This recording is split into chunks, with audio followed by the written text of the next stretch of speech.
మకర సంక్రాంతి రోజున మొదటిసారిగా గాలిపటాన్ని శ్రీరాముడు ఎగురవేశాడని మీకు తెలుసా? ఆ గాలిపటం చాలా ఎత్తుకు ఎగిరి ఇంద్రలోకం వరకు వెళ్ళిందంట. అప్పటి నుండే మకర సంక్రాంతి రోజున గాలిపటాలు ఎగురవేసే సాంప్రదాయం ప్రారంభమైంది. రామచరిత మానస్లో తులసీదాసు శ్రీరాముడు తన సోదరులతో కలిసి గాలిపటాలు ఎగురవేసిన సందర్భాలను బాలకాండలో ప్రస్తావించారు.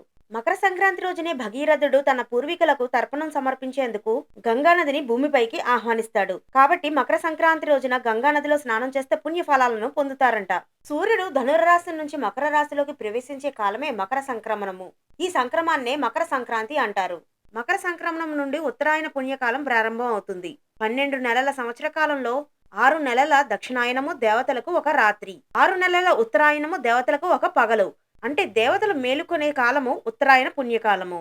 అందుకే భీష్ముడు ఉత్తరాయణం వరకు ఎదురు చూసి ఉత్తరాయణం ప్రవేశించిన తర్వాత తనువు చాలించారు. అందుకే ఉత్తరాయణాన్ని ఆరోగ్యకరమైన సంపన్నమైన ప్రారంభ దినంగా సూచిస్తారు. అందరికీ మకర సంక్రాంతి శుభాకాంక్షలు.